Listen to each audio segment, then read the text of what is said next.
All right, hey, and welcome to Mock Ad Hoc. And I'm your host, Johnny B, and this is presented by UpsideDownDrafting.com. I hope you're doing great out there. Most of the shows we do are about, well, sequential drafting and mock drafts. It's July 2nd. So today we're going to kind of switch it up and do a little mock ad hoc, or the ad hoc version of a league constitution. And what do I mean by that? Well, I've been playing fantasy football for over 15 years, and something that I really find valuable for all you commissioners out there, or hey, maybe it's you're like the most important owner in the league next to the commissioner, like the right-hand man. This is for you, right? And if you're not using one of these, you got to. This is a huge, huge deal. You have problems and issues that come up all the time in every league that I've ever been in. And so here it is. I'm going to show you the one-page version of it, and then real quick, the show is going to be dedicated on how to build one, how to enhance a current one, and maybe throw in some new things that you didn't know about. And that's kind of the show. So we're going to get started right now. I'm going to go ahead and share my screen with you. So if you can hang on one second, I'll bring that up, and we're gonna dive into this. So hopefully you can see this in front of you. And this is the league constitution, right? So the name of my league is actually the Muni. We're a league of golfers, and so we like to talk about municipal golf courses a lot. They're a lot of fun. You can play a lot of good ones here in California, and so what better name for a bunch of golf hacks than the Muni? I'll just read it to you real quick. This league exists in order to add a more perfect fantasy aspect to our dreary, meaningless lives as beat-down beasts of burden at work, insignificant others to our nagging spouses, or eternal givers to our spoiled, ungrateful children, for those that have children like I do. In other words, the purpose of this league is to have fun, work, wives, or whatever drags you down in life that can't ruin it. So let's kick it off. So what am I showing you here? I have all of the owners in my league, and kind of for security purposes, I won't give you exactly who they are, although I'd like to, some of them. So we'll just look at Joe Brown, right? JoeBrown.aol.com. There's the name of a team. Next one down, you have the team fantasy rulers, and so forth and so on.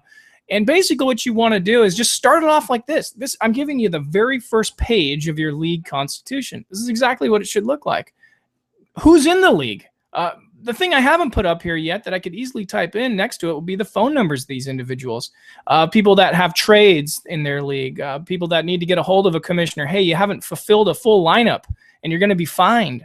Have a cell phone number also, most importantly, to try to send out a preseason text message. This is July 2nd, and this is about the time I start to bring this out, maybe amend this document, maybe pull some things out or add some things in. The league is changing in the NFL, so you're going to have to constantly keep this thing handy. Let's go ahead and look at the next page. I'm going to make this quick for you because you don't have to read everything, and I'm certainly not one of those presenters that's going to read to you. I don't do that. Essentially, you're going to lay out what's going on. How many spots do you draft? How many people are in your league? Are you going to have an owners meeting quickly before you get started in this thing? I like to do it for 5 minutes.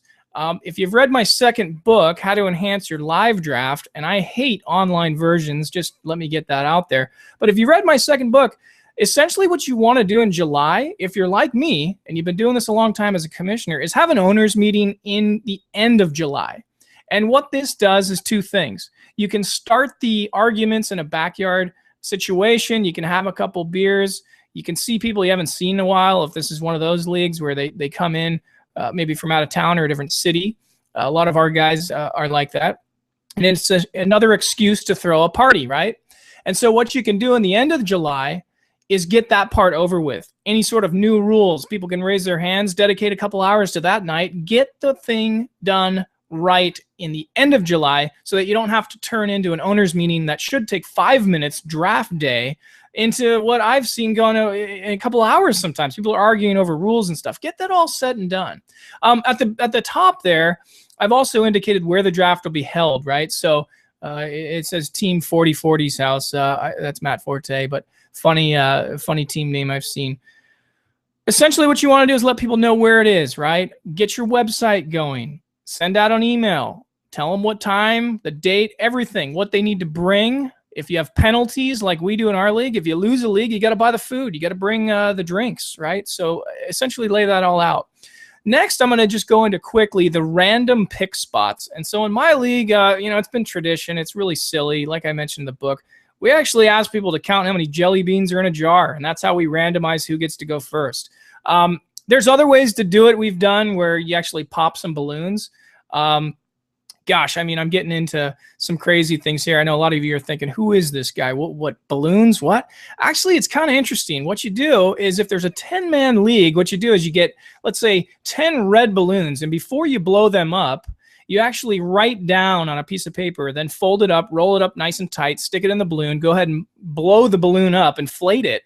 And on each of those pieces of paper is going to be pick 1, Division A. Then maybe another balloon is going to say pick 2, Division B, so on and so forth, pick 3, pick 4. What this does is so it doesn't load up divisions if you play in divisions. Again, if you just want a simple one, you want to pick a name out of a hat, do it that way. This is really to kind of separate the work balance or the draft balance of your league, and that's why the balloons work so well. Here's kind of the image, right? This is just straight out of my book. How to enhance your live draft. And here what we're looking at is a draft board. The arrows indicate the off divisions, okay? So Adrian Peterson, LaShawn McCoy, Jamal Charles, I'm reading from the top, left to right. Those are all Division A. Those people will comprise Division A. Maybe you want to call your league, Tastes Great. Then the other league division will be less filling. Whatever it is, right? Division A, Division B, separate them so that these picks like number 1 and number 10 can't be in the same league. It just makes sense to me. And so the balloons do this because what you do is you gather all the balloons, you get the owners, you figure out who pops one of them first, and then the balloon will tell you what pick and what division you're in. So hopefully that's something you haven't seen before. If you have, great, you're awesome, but we're just trying to bring something new to the table here.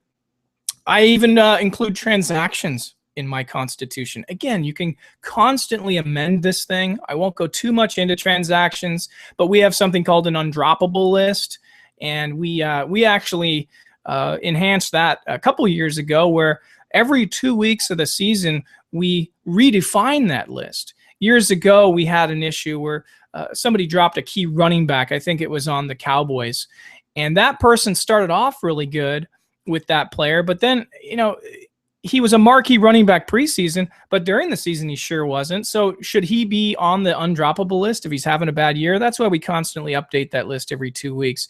More on that later.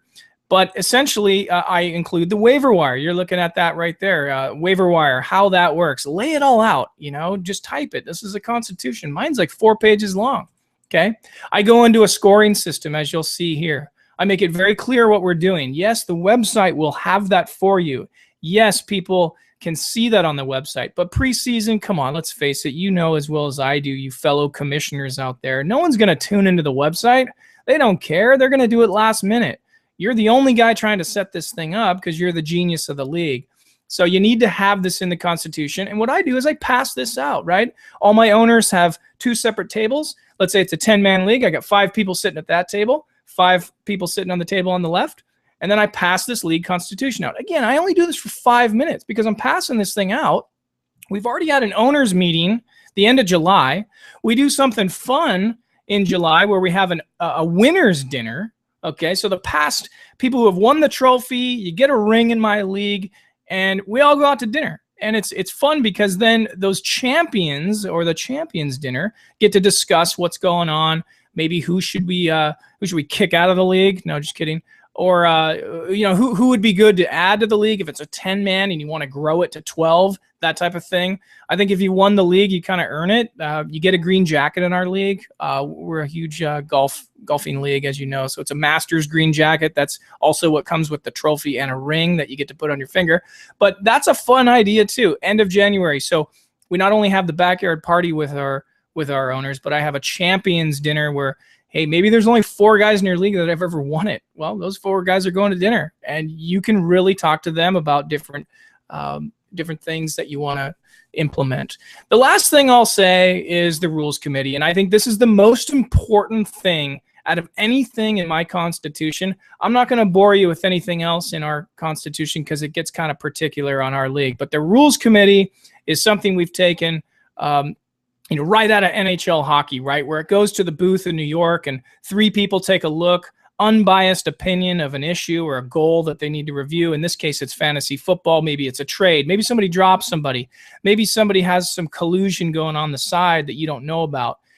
What we do is assign 3 fantasy owners to comprise the rules team, okay? Any issue that arises goes directly to them first. I'm the commissioner. I still hold the gold. It's my league. I run it.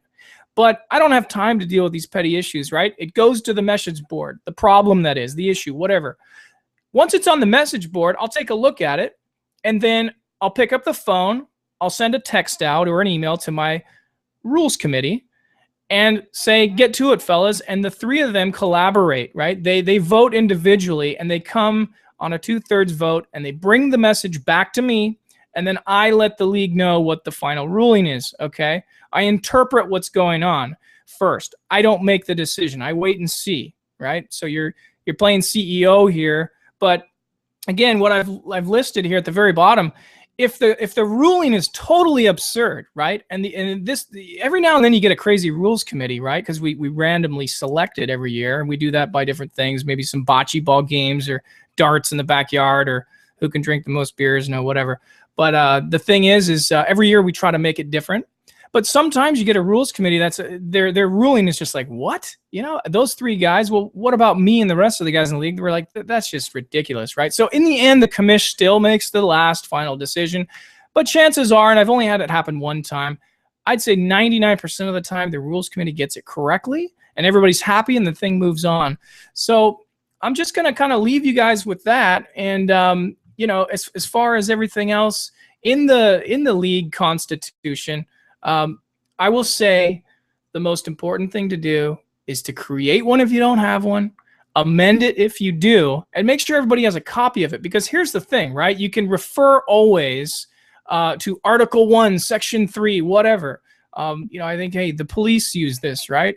If it was never recorded, it never happened, right? That's how they look at it. And so we've had too many issues in the past. I hope this has been a helpful video for you. I encourage you to start your league constitution today, July 2nd. Let's get on it right now.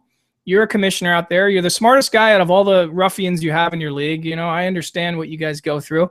And so get it done, and you'll impress the heck out of your owners. And a lot of the times the attrition rate, right? People who disappear or don't want to play anymore, that goes away. I mean, I have some of the most loyal owners that come back every year, not only because of the awards, the prizes, the setup I do, and on another podcast, I'm going to actually interview somebody on that. We can show you exactly what we do in those situations. But for the most part, my attrition rate is next to none. I have like a 10-person waiting list in my league, right? It's very exclusive because people know, hey, man, this guy gets it right. He's serious.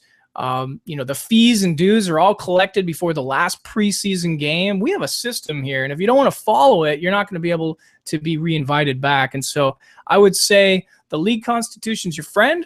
Make sure you get one. And thanks for tuning into this. Again, league constitution, get on it right now. It's July 2nd. On the next show, we'll get into more guys like this, and Mock Ad Hoc will be going strong. I'll have the panel back. I'll have Quinn and Dave back. But I hope you learned something here. And hey, go out there, get your constitution, and we'll see you on the next show. All right? Thanks a lot. Johnny B, we'll talk to you later. All right, see you guys.